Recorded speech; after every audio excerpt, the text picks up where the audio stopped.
Desde que Andrés Manuel López Obrador se convirtió en presidente de México en diciembre de 2018, las Fuerzas Armadas no solo se ocupan de la seguridad pública, sino que han asumido múltiples tareas adicionales en funciones hasta ahora inéditas. Apoyan en la construcción de un aeropuerto internacional, de infraestructuras ferroviarias, asumen el control de puertos o apoyan en la emergencia sanitaria provocada por el coronavirus.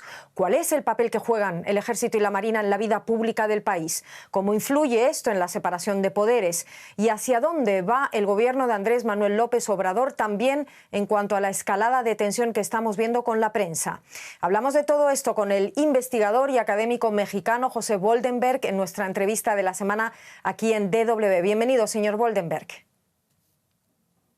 Gracias por la invitación, es un gusto estar con ustedes. Para el gobierno, el ejército solo trata de ayudar. ¿Qué tiene de malo que apoyen el reparto de vacunas o contra la COVID-19? Bueno, que coadyuven al reparto de vacunas no tiene nada de malo. El problema es que un ejército que está diseñado básicamente para hacer tareas de seguridad nacional y de ayuda en casos de problemas con la naturaleza, está expandiendo su radio de acción. Es un ejército que hoy realiza tareas económicas, tareas sociales, que puede empezar a influir más en la política.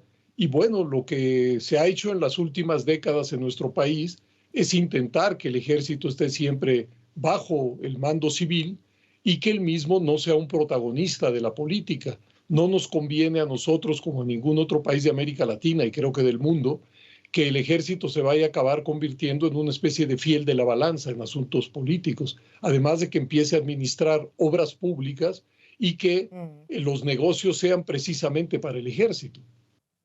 ¿A qué responde este giro, señor Boldenberg? ¿Ha quedado atrás esa desconfianza que tenía López Obrador en los militares, que incluso lo llevaron a demandar investigaciones judiciales contra las Fuerzas Armadas?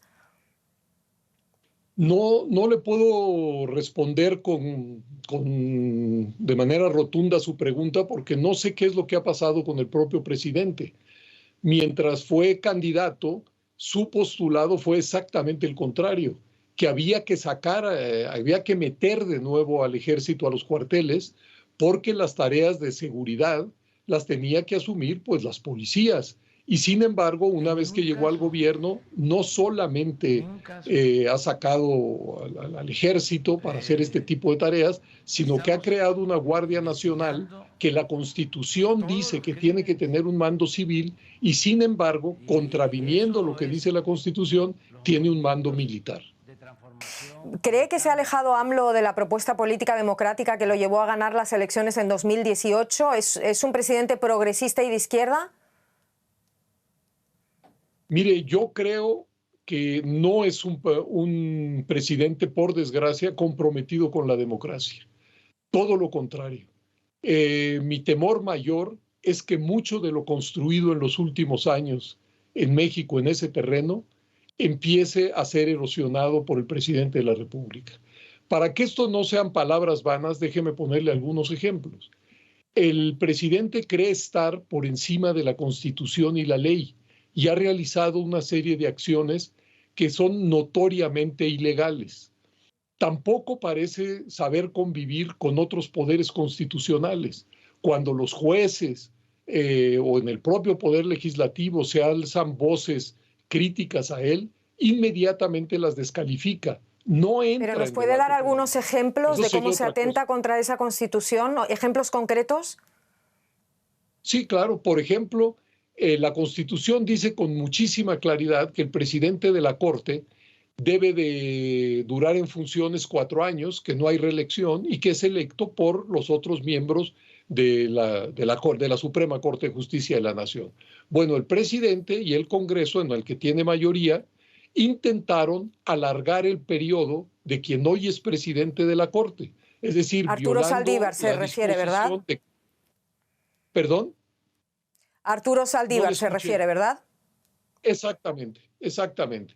Afortunadamente, los propios ministros de la Corte no avalaron esa reforma que claramente contradecía la Constitución. Pero el propio presidente nos ha dicho en pleno siglo XXI que para él la justicia está por encima de la ley. ¿Y quién define qué es justo y qué no es justo? Pues él. Y de esa manera, pues abre la puerta para sucesivas violaciones a las normas legales. Si le parece, déjeme hacerle una pregunta a ese respecto. Ya lo comenta usted, también la Comisión Interamericana de Derechos Humanos, Amnistía Internacional, oposición, académicos y juristas, usted también, reiteran ese rechazo, esa inconformidad a la ampliación del mandato del jefe de la Suprema Corte de Justicia, Saldívar. Se habla de una fractura en la propia Suprema Corte. ¿Es así también esto?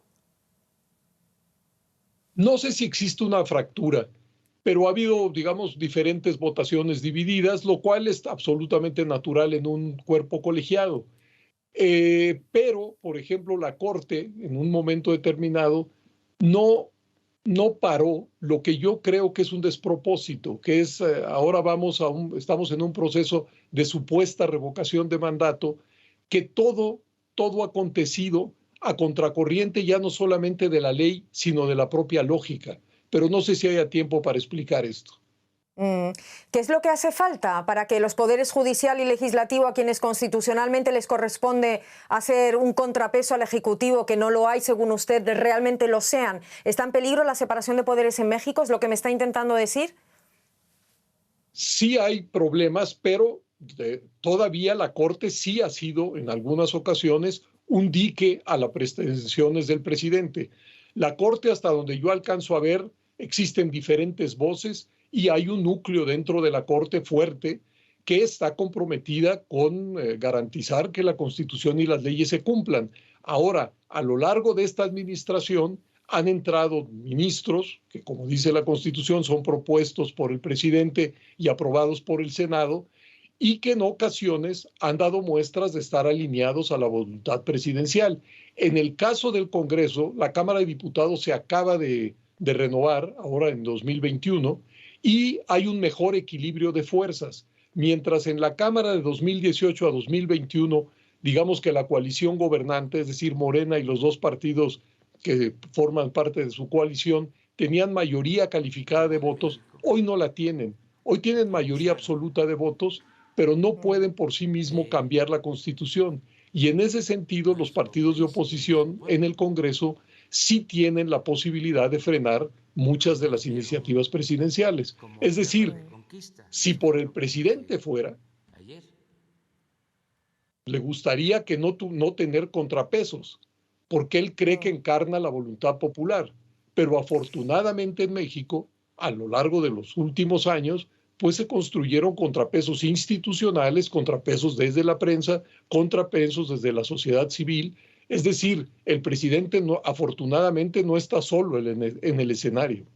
Vamos a hablar, si le parece, un poco más de ese contrapeso de la prensa que está mencionando usted. Se habla mucho estos días en México de periodistas y de su trabajo. En primer lugar, porque ya van 5 periodistas asesinados en lo que llevamos de 2022. México sigue siendo uno de los países más peligrosos para la prensa. Por el otro lado, tenemos esa confrontación abierta entre el presidente y el periodista Carlos Loret de Mola, quien reveló un presunto escándalo de uno de sus hijos. ¿Por qué está escalando hasta tal dimensión la tensión entre el presidente y la prensa?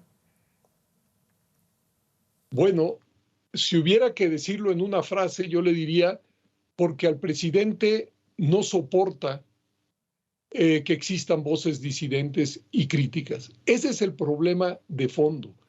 En México tenemos una prensa plural. Hay voces, por supuesto, progubernamentales, no podía ser de otra manera, pero hay muchas voces críticas de la gestión de la actual administración. Y el presidente da la impresión que quisiera tener un coro afinado a su favor. Cada vez que un periodista, que un medio, que un académico hace alguna crítica a algunas de sus políticas, inmediatamente el presidente descalifica a estas voces. Ha llegado al extremo, el caso de Carlos Loret de Mola, de solicitar que exhiba cuáles son sus ingresos, lo cual ni tiene facultades el presidente para hacer esa exigencia, ni el periodista tiene obligación de mostrarle al presidente y a la opinión pública eso.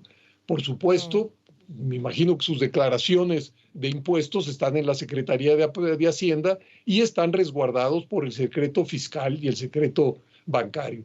Pero López, el problema de fondo, creo, es que el presidente no está acostumbrado al debate, a la deliberación pública.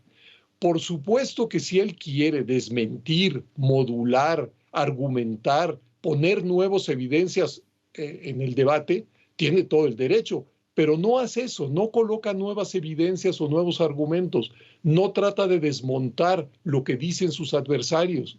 Lo que hace es descalificar una y otra vez, adjetivando, de tal suerte que el espacio público en nuestro país se está adelgazando de manera muy preocupante, porque desde la presidencia se descalifica las voces críticas. Y bueno, el número de periodistas asesinados, no digamos en los últimos meses, sino en los últimos años en nuestro país, es algo que nos debería alarmar a todos.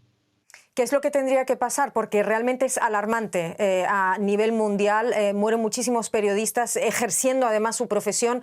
Señor Woldenberg, ¿cómo se puede resolver este conflicto? Y me refiero a ambos, tanto periodistas asesinados como periodistas que no pueden ejercer su libertad de expresión. Y precisamente, ¿qué significa todo esto para la libertad de expresión en México? ¿A dónde va a llegar todo esto? Bueno, en el caso de la libertad de expresión, la mejor manera de defenderla es ejerciéndola. Y creo que en México hay el número de medios y de periodistas suficientes como para seguir defendiendo la libertad de expresión. Ahora, el otro caso es un caso que tiene que ver sin duda alguna con policías, ministerios públicos y jueces.